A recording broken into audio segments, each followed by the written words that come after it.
Good afternoon, students. In today's lecture, we are going to solve weighted index method. In the last lecture, we have solved about simple index number. In simple index number, there were three methods which we have done, that is price, quantity and weight. And I have taken only exercise sums because solved example solution is given in the textbook. But if you have any doubt related to solving the sums, okay, related to calculation, you all can ask me. Okay, today you'll be solving the second method, that is weighted index method.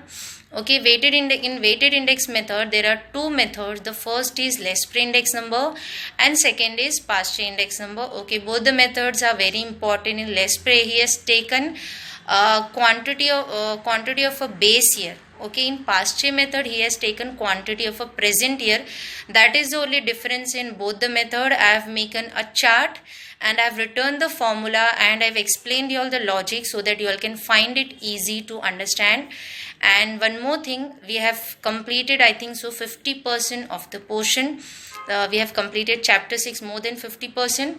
Again and again I am saying, once more time I am saying, if you all have any doubt regarding to concept, regarding to topic, regarding to exercise sums, questions, answers, you all can ask me.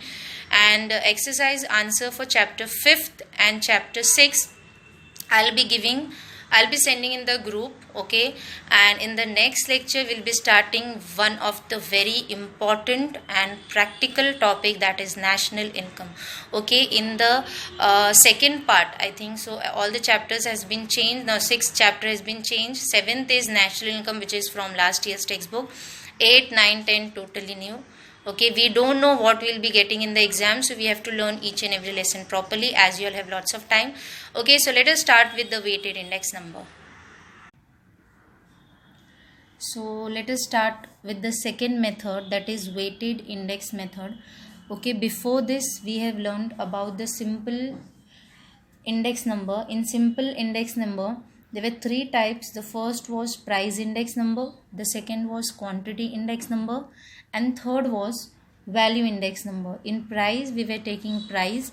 Okay, in in quantity we were taking quantities of a commodity, and in value हम price और quantity दोनों लेते थे. अभी ये दूसरा method है जिसको बोलते हैं वेटेड इंडेक्स मेथड. अभी वेटेड इंडेक्स मेथड में देयर आर टू टाइप्स. ये दोनों मेथड के जो नाम है वो इकोनॉमिस्ट के नाम से, क्योंकि इन्होंने ये मेथड डेवलप किया. पहला है लेस्प्रीज इंडेक्स नंबर एंड दूसरा है पास्चेज इंडेक्स नंबर. ओके, अभी Laspeyres index number was develop by an German economist. Okay, and German economist जो मेजर करते थे, measuring current price and quantities. मतलब ऐसे भी हम इंडेक्स नंबर में प्रेजेंट ही मेजर करते हैं. सो ये जर्मन इकोनॉमिस्ट थे, इन्होंने डेवलप किया जिससे हम मेजर कर सकते थे करंट प्राइस एंड क्वांटिटीज. और किसको रेफरेंस में रख के, in relation to the base year को रख के हम करंट ईयर के प्राइस एंड क्वांटिटीज को मेजर करते थे. अभी इस मेथड का एक डिस्टिंक्ट फीचर ये है, एक इम्पॉर्टेंट फीचर ये है. Distinct feature is that group of commodity in the base year. मतलब ये ग्रुप ऑफ कमोडिटीज जो है वो बेस ईयर का लेते थे. Okay, you have to remember group of commodities of base year. Whereas Paasche's index number was also developed by an German economist. ये भी जर्मन इकोनॉमिस्ट ने ही डेवलप किया है. ये भी मेजर करते हैं current price and quantity with relation to the base year. सिर्फ यहाँ पे आप बेस ईयर के कमोडिटीज लेते थे, यहाँ पे आप current year uses current period waiting. Okay, यहाँ पे आप क्या लेते थे, बेस ईयर, यहाँ पे आप करंट ईयर. फॉर्मूला देखते हैं, सीधा formula P01 is equal to sum of P1 upon P1 Q0 upon P0 Q0. Okay, sum of P0 Q0 into 100. यहाँ पे आप देखोगे सीधा फॉर्मूला, क्योंकि बहुत थोड़ा सा है एंड कन्फ्यूजन ना हो इसलिए मैंने इस तरीके से लिख के दिया है. यहाँ पे price of a quantity, okay, sum of P1 Q1 मतलब present price into present quantity upon base year price into present year quantity. You all can see यहाँ पे जो क्वांटिटी है वो बेस ईयर का है, Q0, यहाँ पे Q1, इस तरीके से आपको याद रखना है. Sum of P1 P0, sum of P1 P0. यहाँ पे Q0 क्योंकि ये बेस ईयर की क्वांटिटी ले रही है और ये करंट ईयर की क्वांटिटी ले रहे हैं, तो यहाँ पे Q1. इस तरीके से आप याद रखोगे तो आप फॉर्मूला भूलने वाले हो ही नहीं। Very easy, very simple. कैसे याद रखना है? सी P1 P0 दोनों में रहेगा यहाँ पे, क्योंकि लेस्प्रिस में हमको बेस ईयर लेना है और पास्ट में हमको करंट ईयर का लेना है। तो Q0 Q1 okay, P1 P0 Q0 P1 P0 Q1। I hope you all have understood, it's very easy. Okay, इस तरीके से आपको याद रखना है। पास्ट में करंट ईयर, लेस्प्रेज में बेस ईयर। और now let us solve the sum. Calculate Laspeyres index number and Paasche's index number from the given data. Okay, this is how the question is there. Commodity दिया रहेगा, base year दिया रहेगा, current year दिया रहेगा, X and Y. So let us start the step 1। हमेशा याद रखना है step 1 to construct the table. Okay, step 1 में हमेशा we have to construct the table. Okay, हमेशा अपने मैथमेटिकल में जो भी स्टेप्स होते हैं, जितने भी प्रोसेस होते हैं, उसको अगर आप स्टेप में डालते हो तो जो भूलने के चांसेस है वो कम होते हैं। ओके, तो step 1 to construct the table. So first you will be writing commodity as how question में दिया है। ओके, आप कमोडिटी लिखोगे, then base year, then current year. Okay, so commodity क्या दिए है हमको? Commodity is been given X and Y. Okay, commodity is been given x and y. Then you have to write base year का price and quantity, current year का price and quantity. Okay, अब ये किसका है? लेस्प्रेस का है। तो लेस्प्रेस में हम क्या लेते थे? बेस ईयर का क्वांटिटी लेते थे। तो हमको याद रखना है। ओके, बेस ईयर का क्वांटिटी। तो यहाँ पे 2 कॉलम आएंगे। एक तो क्योंकि हमारे फॉर्मूला में है प्रेजेंट प्राइस, और Q0 क्योंकि बेस ईयर। फिर यहाँ पे अपना ये what will say base year price and quantity. Base year main is quantity. हमको क्वांटिटी को एक बार प्रेजेंट ईयर के साथ कंपेयर करना है और एक बार बेस ईयर के साथ। क्वांटिटी हमको दोनों बेस ईयर के लेने हैं। ओके, सो ये दोनों मल्टीप्लिकेशन करके ये कॉलम हमको बनाना है। तो टोटल 1 2 3 4 5 6 बेस ईयर के 2, करंट ईयर के 2 और ये 2। ओके, इस तरीके से हमको हमारे सम्स को सॉल्व करना है, याद रखना है। ओके, 6 कॉलम बनेगा, P0 Q0 P1 Q1, फिर P1 P0 Q0। Okay, P1 Q0 P0 Q0। अगर आपको कन्फ्यूजन होगा तो पहले वो फॉर्मूला लिख लेना और उसके बाद यहाँ पे डालना, क्योंकि वही फॉर्मूला इसी को उठा के हम फॉर्मूले में डालने वाले हैं। Okay, so X and Y, I will be writing X कितना है is 8। Okay, then 10 for Y. Y के लिए कितना है? 10 है। देन उसके बाद 30 एंड 42। ओके, देन P1 कितना है? 12। देन उसके बाद 25 एज इट इज़ आपको उठा के लिखना है, कुछ करना नहीं है। 20 एंड 16। ये यहाँ तक आपको सेम लिखना है। अब सिर्फ यहाँ पे आपको ध्यान रखना है कि P1 और Q0, तो P1 ओके और Q0 को मल्टीप्लाई करोगे तो 30 मल्टीप्लाई बाय 12, तो will be getting 360। Okay, 360। Then उसके बाद ये आप मल्टीप्लाई करोगे ये, देन 42 को 20 के साथ मल्टीप्लाई करोगे तो आपको मिलेगा 840। ओके, तो इसका टोटल मिल गया सम ऑफ P1 और Q0 का टोटल है 1200।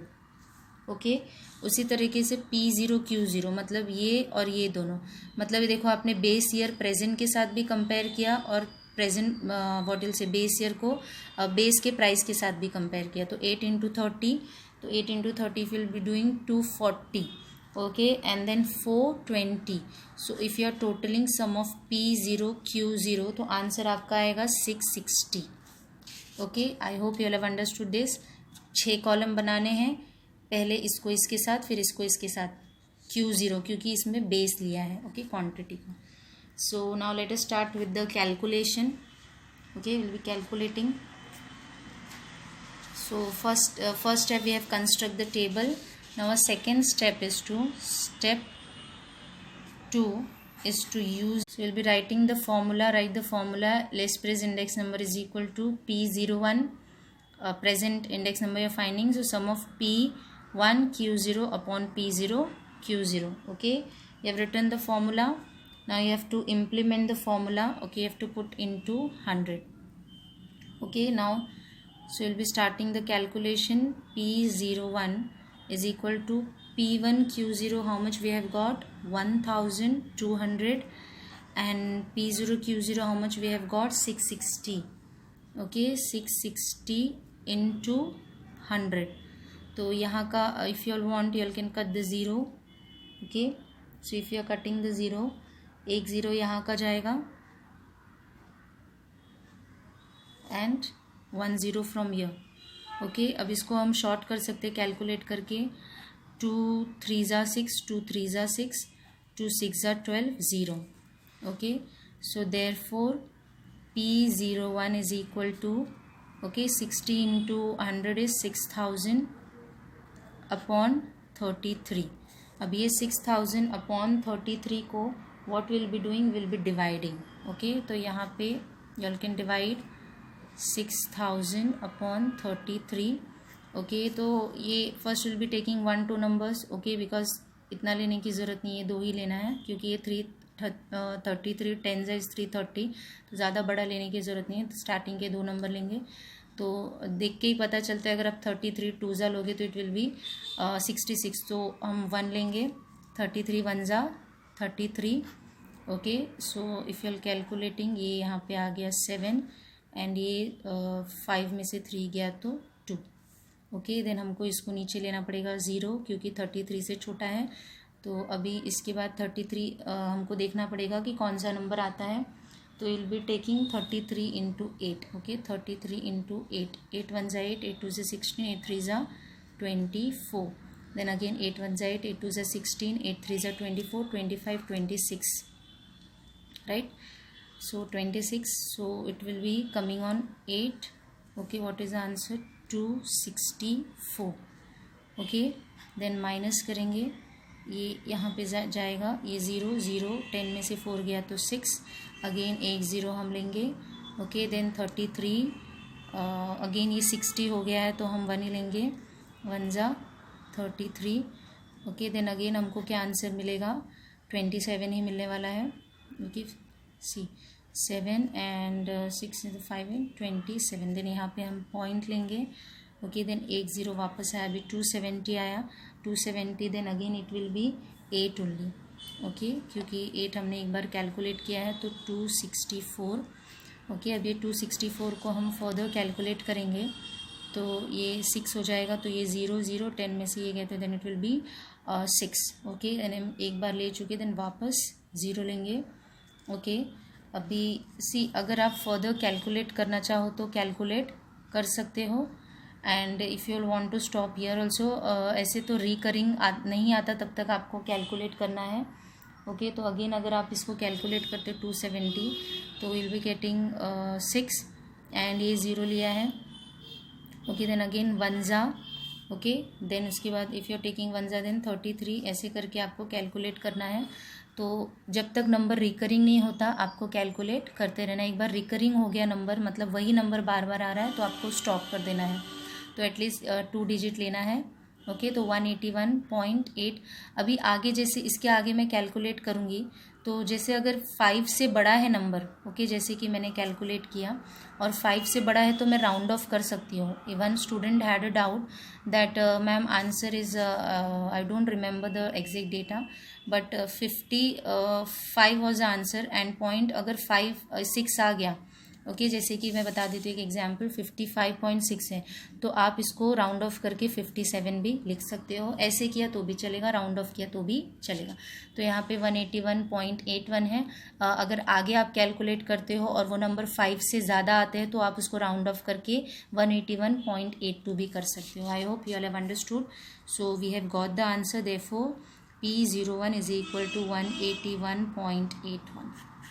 ओके, 82 भी हो सकता है. अगर फर्दर कैलकुलेट करोगे तो 5 से ज़्यादा आएगा तो आप उसको राउंड ऑफ कर सकते हो. Okay, I hope you all have understood.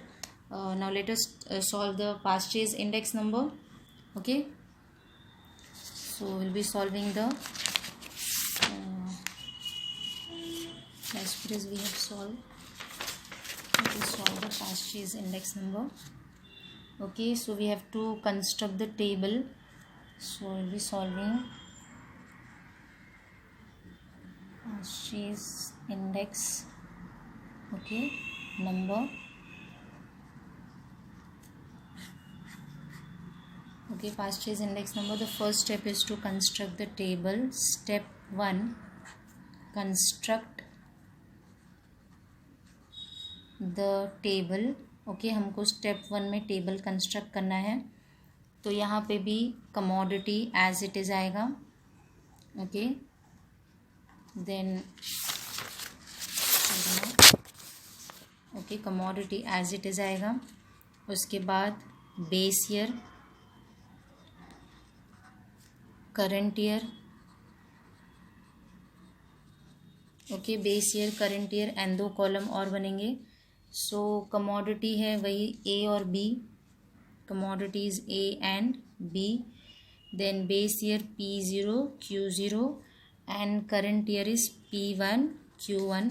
Then उसके बाद 2 कॉलम और बनेंगे P1 Q1 और P0 Q1. आप लोग देख सकते हैं दोनों क्वांटिटी करंट ईयर की लिया है. ओके देन टेबल का एज इट इज़ आपको लिखना है 8 10. जो टेबल था हमारा यू कैन सी उसको एज इट इज़ नीचे यहाँ पे 8 10 30 42 then 12 okay 20 25 and 16 as it is लेना है. फिर मल्टीप्लाई करना है P1 Q1 को, फिर इसके बाद what will say P0 and Q1, मतलब इसको दोनों से और उसमें Q0 को दोनों से. ओके इसमें Q1 को दोनों से मल्टीप्लाई करना है. So if you are multiplying P1 Q1 12 into 25 is 300.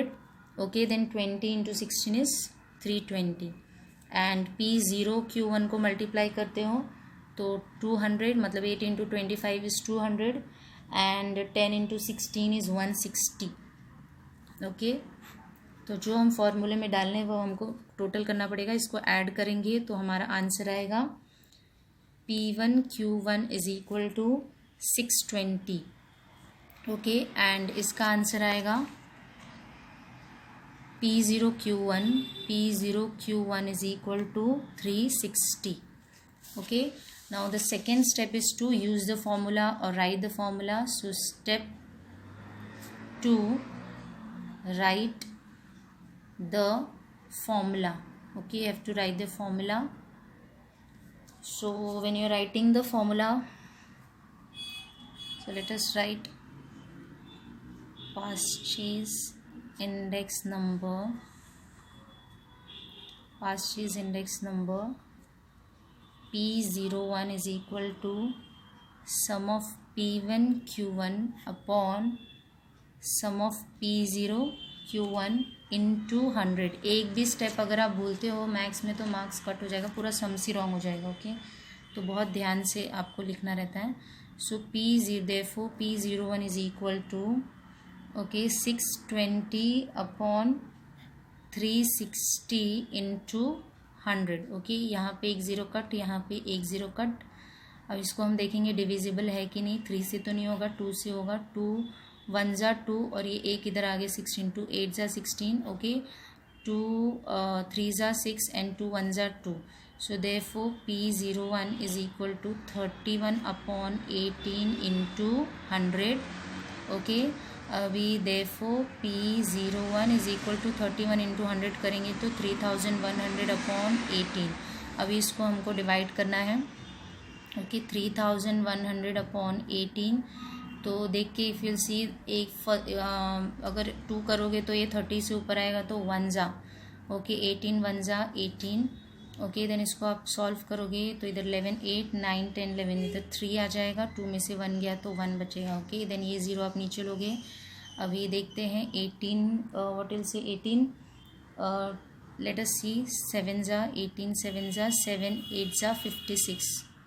Okay 7 8 जा 56 तो 5 यहाँ पे और 6 यहाँ पे. ओके 7 8 जा 56 यहाँ 6 7 1 जा 7 8 9 10 11 12 तो 126 लेना है और उससे ज़्यादा लेंगे तो नहीं क्योंकि 130 से छोटा नंबर ही चाहिए.